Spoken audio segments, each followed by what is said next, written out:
کہ نبی کے علاوہ کسی کو حق نہیں تھا یہ دعوت کی محنت کرنا. دعوت کی محنت صرف اور صرف انبیاء کرام سے اللہ رب العالمین نے لی.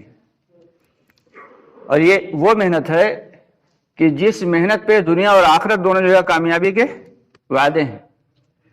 لیکن دعوت کی محنت کیسے کرنا ہے یہ ایک بہت بڑا کام.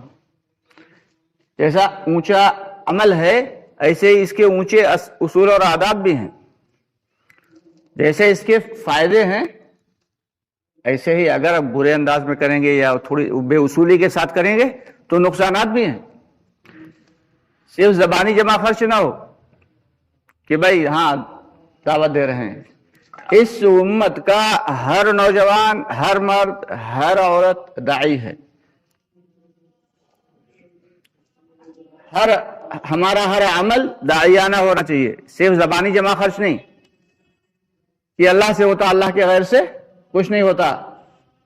یہ کہنا صرف کہہ دینا کافی نہیں، ہمارے عمل سے، ہمارے کردار سے، ہمارے اخلاق سے، ہمارے معاملات سے، ہمارے زندگی گزارنے کے طریقے سے، یہاں تک کہ ہم کیسے کھانا کھا رہے ہیں اور کیسے پانی پی رہے ہیں، یعنی ہر عمل سے ہماری دعوت ظاہر ہو رہی ہو.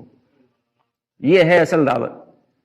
صحابہ کرام رضی اللہ تعالیٰ عنہ اجمعین کسی سے یہ نہیں کہتے تھے کہ کلمہ پڑھ لو اور ایمان میں داخل ہو جاؤ، بلکہ ان کے اخلاق، ان کے معاملات، ان کے کردار کو دیکھ کے لوگ خود کہتے تھے کہ ہم آپ کی طرح بننا چاہتے ہیں.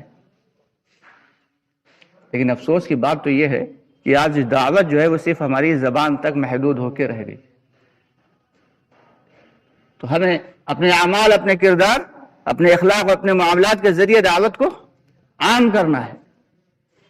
یہ دعوت کی محنت، یہ نبیوں والا کام کہ حضرت محمد مصطفیٰ صلی اللہ علیہ وسلم تشریف فرما ہے اور ابو جہل کا بیٹا آ رہا ہے اور کیا کہہ رہا ہے کہ ہم نے آپ کی بیٹی کو طلاق دی، میرے بھائی نے بھی آپ کی بیٹی کو طلاق دی.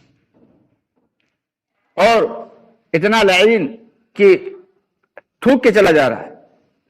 لیکن آپ صلی اللہ علیہ وسلم چاہتے تو صحابہ کرام اس پہ ٹوٹ پڑتے، اس کی جم کے پٹائی کر دیتے، لیکن کچھ نہیں کہا. یہ آپ کے اخلاق تھے. ایک بدو آئے مسجد میں، مسجد نبوی میں، اور انہوں نے وہیں پہ بیٹھ کے پیشاب کرنا شروع کر دیا. صحابہ کرام غصے سے آگ بگولا ہو گئے کہ ابھی یہ مجال کہ مسجد ہے، میری عبادت کا ہے، پیشاب کر رہا ہے. بہت غصے میں آپ صلی اللہ علیہ وسلم نے منع فرمایا، نہیں ٹھہرو، پیار سے سمجھایا کہ بھائی کوئی بات نہیں، غلطی ہو گئی، اسے معلوم نہیں تھا. اور یہ بھی نہیں کہا کہ وہ پیشاب کر رہا تھا تو اسے روک دیتے، کہتے نہیں اس کو کر لینے دو، ایسا نہ ہو کہ اس پیشاب اچانک رک جانے کی وجہ سے اسے تکلیف ہو. اور اس کے بعد پھر جب وہ فارغ ہو گیا پھر پانی ڈال کے اسے صاف کر دیا گیا اور اسے سمجھا دیا، پیار سے سمجھا. یہ اخلاق تھے ہمارے نبی کے. یہ نبی ہمارے اخلاق چھوڑ کے گئے ہیں. لیکن افسوس کہ آج ہمارے اخلاق کیا ہے کہ پڑوسی کو پڑوسی سے تکلیف نہیں ہونا چاہیے. اور پڑوسی کے حقوق کیا ہیں، ماں باپ کے حقوق کیا ہیں، بیوی بچوں کے حقوق کیا ہیں، یہ سارے کے سارے ہمیں مسائل معلوم ہونا چاہیے. لیکن ہم نے دین کو سیکھا نہیں. جب دین سیکھا نہیں تو اس پر عمل بھی نہیں. آج دو دکاندار آپس میں لڑ جاتے ہیں کہ تم نے میری دکان پر سے کسٹمر کیوں بلا لیا، اور جبکہ یہی صحابہ کرام تھے جو حضور پاک صلی اللہ علیہ وسلم کی خدمت میں رہ کے انہوں نے دین کو سیکھا تھا کہ ایک صحابی کی دکان ہے، سامنے ایک یہودی کی دکان ہے اسی چیز کی. صحابی کرام رضی اللہ تعالیٰ عنہ کی دکان پہ لوگ لگاتار آ رہے ہیں اور سامان خرید کے جا رہے ہیں. یہودی کی دکان پہ کوئی نہیں جا رہا. تھوڑی دیر کے بعد ان صحابی نے کہا جب ایک کسٹمر آیا کہ بھائی میری بہت اچھی سی دکانداری صبح سے ہو گئی ہے، اس بیچارے سامنے جو ہے وہ اس کی دکاندار کی اس کی نہیں ہوئی دکان، آپ سامان وہاں سے لے لیجیے. کہا جی معاملہ ہے، ہم تو آپ کے پاس سے سامان لینے ہیں، آپ اپنا کسٹمر اس کے پاس بھیج رہے ہیں.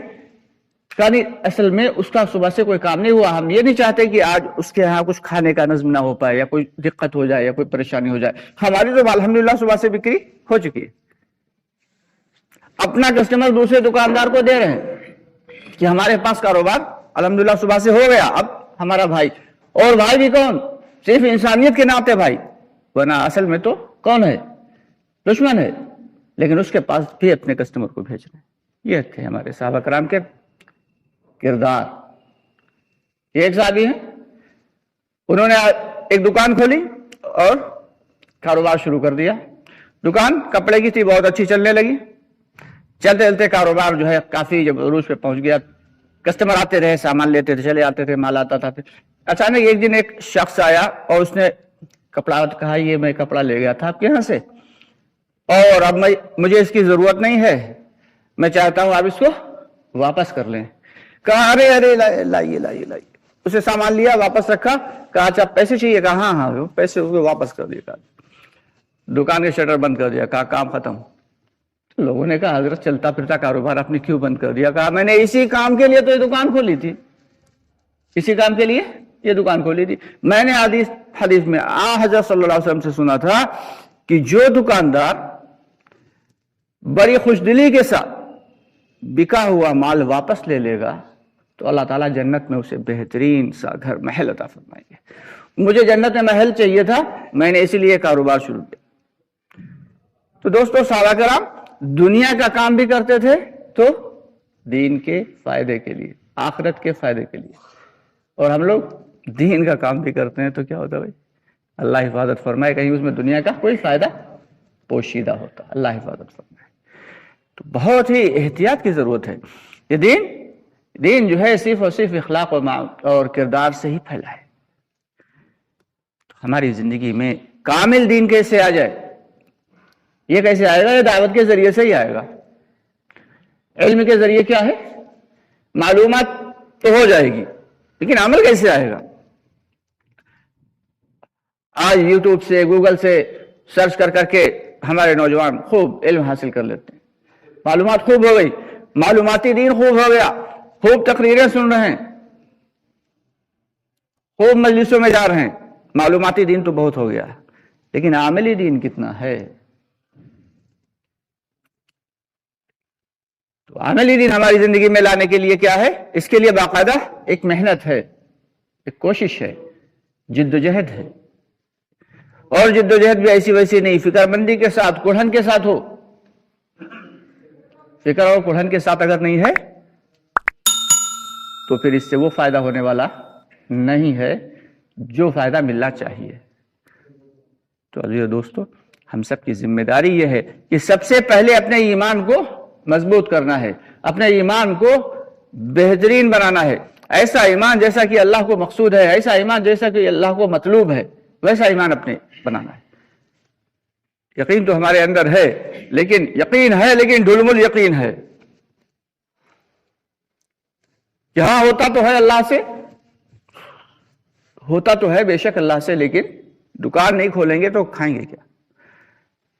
3 دن اگر چلے گئے تو دکان کا کیا ہوگا؟ کتنا بڑا نقصان ہو جائے گا۔ 3 دن دکان بند رہے گی، کاروبار بند رہے گا۔ 3 دن ملازمت سے چلے گئے، کہیں ملازمت نہ چھوٹ جائے، تو یہ یقین کس سے بنا ہے؟ بنا تو اللہ سے ہے، لیکن ڈھلم الیقین ہے، ابھی کاروبار سے، ملازمت سے ہی بنا ہوا ہے۔ تو ہمیں اس ڈھلم الیقین سے اٹھ کے کامل یقین پہ آنا ہے۔ کیسے ہمارا؟ کیونکہ ایمان کی خاصیت یہ ہے کہ جب ایمان ہماری زندگی میں ہوگا، ایمان ہمارے دل کے اندر ہوگا مضبوطی کے ساتھ، تو وہ اعمال میں جان پیدا کرے گا۔ پھر ہماری نمازیں بھی بہتر ہوں گی، پھر ہمارے دوسرے اعمال بھی بہتر ہوں گے۔ اگر ایمان ہی کمزور ہے کہ ہاں ہوتا تو ہے لیکن اگر مگر نہیں، یہ جہاں لگ گیا وہاں سمجھو شیطان کا دروازہ کھل گیا۔ ہوتا ہے تو بس ہوتا ہے، اللہ سے ہوتا ہے تو بس اللہ سے ہی ہوتا ہے، اس کے علاوہ کسی سے کچھ نہیں ہوتا۔ سب کچھ کر سکنے والی ذات اور بغیر سبب سب کچھ کر سکنے والی ذات صرف اور صرف اللہ کی ہے۔ وہ اللہ رب العالمین جو بغیر کسی کچے میٹیریل کے اور آسمان کو بنا سکتے ہیں اور زمینوں کو بنا سکتے ہیں، وہ بھی کتنے دن میں؟ 3 دن میں زمین کو بنا دیا اور 3 دن میں آسمانوں کو بنا دیا، اور دنیا میں جو ہے زمین کے اوپر ساری کی ساری مخلوقات کو سجا دیا۔ وہ اللہ کیسی قدرت والے ہوں گے؟ یقیناً اللہ کی قدرت بے مثال ہے۔ وہ اللہ رب العالمین کہ جو زمین سے لے کے آسمان تک جو درمیانی خلا ہے، ستاروں سے، سیاروں سے، اور نہ جانے کن کن چیزوں سے اللہ نے ان سب کو بھر دیا. ہمیں تو یہ زمین جو ایک چھوٹا سا ایک قطع ہے اس دنیا کا، کہتے ہیں